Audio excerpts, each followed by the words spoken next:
Halo semuanya, kenalin nama aku Tesalonika Betrania Lovelin Tirta Devandra dari Sastra Jawa Universitas Indonesia Angkatan 2024. Nah, di video kali ini aku ingin menceritakan sedikit perjuangan aku untuk mendapatkan jaket kuning ini. Cerita ini mungkin aku akan sedikit flashback ya dari aku SMA. Pada dasarnya dari aku kelas 3 SD aku sudah sangat menginginkan sekali untuk bisa melanjutkan pendidikan di Universitas Indonesia. Spesifiknya adalah Fakultas Psikologi. Namun seiring berjalannya waktu ketika aku sudah mulai SMA, aku merasa bahwa minat dan bakatku ini bukan di psiko. Aku tuh merasa ketika SMA minat bakatku mengarah kepada jurusan produksi media, yaitu D4 UI vokasi ya. Karena aku ngerasa passion aku nih seperti ngedit-ngedit video, dan aku merasa punya ketertarikan dalam dunia produksi film. Setahu aku pun prospek dari produksi media ini sendiri adalah dunia entertainment. Akhirnya ketika aku kelas 3 SMA, kita udah mulai memproses analisa-analisa nilai menjelang SNBP. Kebetulan aku juga merupakan mahasiswa eligible urutan 33 di sekolah aku. Aku udah konsultasi sama guru BK dan juga guru les aku terkait jurusan produksi media ini pada awalnya. Nilai rata-rata aku itu 88. Ketika pendaftaran SNBP udah dibuka, aku hanya mencantumkan jurusan produksi media Universitas Indonesia. Jadi cuma satu pilihan doang. Ketika pendaftaran SNBP udah dibuka, aku hanya mencantumkan satu jurusan doang, yaitu produksi media. Ternyata ketika SNBP udah selesai pengumuman dan keluar semua list pendaftarnya, diam-diam di sekolah aku nih ada yang daftarin produksi media juga. Jadi kita bertubrukan. Hasilnya adalah semuanya gak ada yang keterima yang daftar promed. Kalau nggak salah ada 3 orang, termasuk aku. 3-tiganya ketolak semua. Lanjut di UTBK, jujur UTBK ini persiapan aku nggak terlalu serius. Karena aku ngerasa peluang aku akan jauh lebih besar di PPKB. Dan dari awal memang prinsip aku adalah aku ingin masuk UI, kalau nggak jalur SNBP, jalur PPKB yang agak effortless lah, maksudnya nggak perlu ujian. Tapi memang itu semua nyatanya salah. Singkat cerita, ketika aku daftar UTBK dan aku melewati UTBK, skor aku keluar dan skor aku itu di 509. Jujur aja 509 itu aku nggak belajar sama sekali, karena memang dari awal aku ini ngincar masuk jalur PPKB kalau nggak ketolak SNBP. Aku sama sekali nggak ngerasa kehilangan waktu ketolak UTBK, karena aku langsung semangat untuk minta jatah kuota PPKB ke guru BK aku. Tapi ketika aku ambil kuota PPKB, di sini aku tetap ambil vokasi. Jurusannya aku ganti dari yang selama SNBP dan UTBK aku pilihnya cuman produksi media, tapi ketika PPKB ini aku berubah menjadi pariwisata, karena aku juga ngerasa passion aku adalah di dunia pariwisata. Aku juga suka kayak ekonomi pariwisataan semacam itu. Singkat cerita, aku mendaftar PPKB jurusan pariwisata, itu adalah D4 vokasi UI juga. Tapi hasil akhirnya yang dimana aku udah pede banget keterima, aku ketolak juga. Nah, ketika aku ketolak di PPKB ini, jujur aku terpukul banget, karena ini adalah harapan terbesar aku dan aku sangat menghindari yang namanya SIMAK.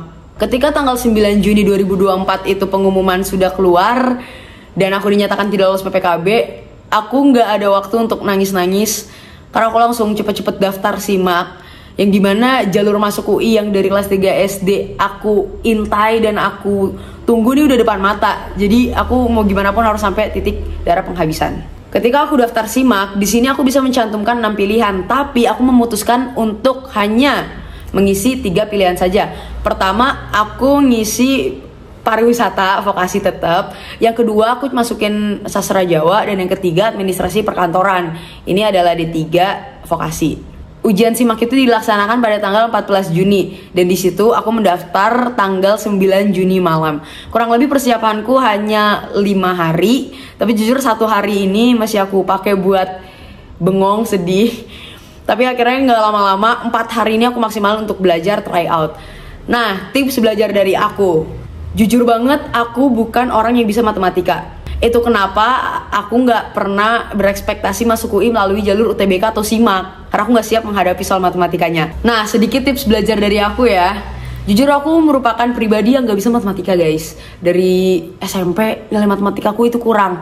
Tapi aku dapet tips and trick SIMAK dari TikTok. Banyak banget teman-teman dan kakak kelas aku yang ngasih tahu aku kalau di SIMAK itu sistemnya Kalau salah minus poin. Nah, daripada aku ngasal, jadi di sini aku memantapkan di subtes lain. Contohnya, kurang lebih ada 6 subtes: matematika dasar, pengetahuan kuantitatif, penalaran umum, literasi bahasa Indonesia, literasi bahasa Inggris, dan kemampuan verbal. Nah, dari 6 ini yang aku maksimalin ada di 4 subtes.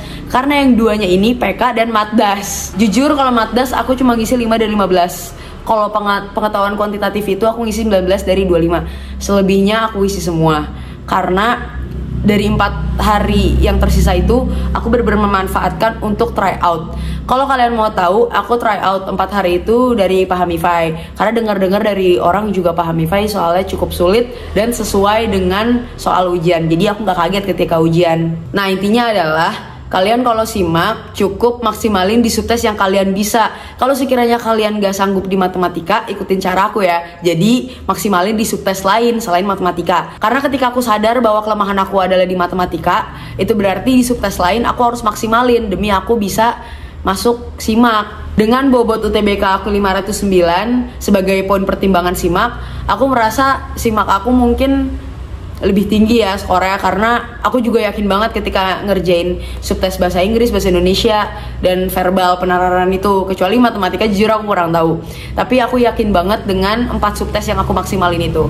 Terakhir adalah alasan kenapa aku memilih sastra Jawa. Oke, jadi di sini aku memilih sastra Jawa ketika menit-menit akhir aku daftar simak. Sama sekali gak ada di pikiran aku yang penting UI. Karena kalau yang penting UI, aku bisa memilih sastra lain seperti sastra Rusia, sastra Perancis yang peluangnya lebih besar karena juga sepi peminat.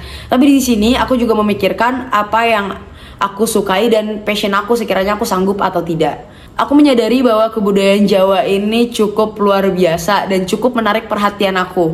Di era sekarang ini, banyak sekali pekerjaan-pekerjaan yang bisa digantikan oleh AI. Namun nilai-nilai kebudayaan sudah mulai luntur dan terancam untuk tergantikan oleh hal lain. Harapan aku ketika aku sudah lulus dari Sastra Jawa Universitas Indonesia ini, yaitu aku bisa bantu menjaga dan melestarikan kebudayaan Jawa. Contoh kecilnya melalui sosial media dan bagaimana pembawaan diri aku sehari-hari terhadap lingkungan dan orang sekitar, sehingga aku bisa mencerminkan reaktualisasi nilai dalam kesusastraan Jawa. Oke teman-teman, mungkin itu dulu yang bisa aku sharing ke kalian. Mohon maaf untuk kurang dan lebihnya.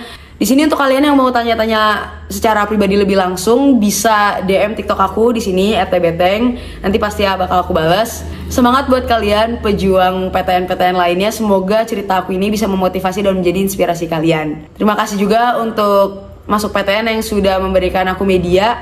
Semoga kalian sehat dan sukses selalu. Dadah.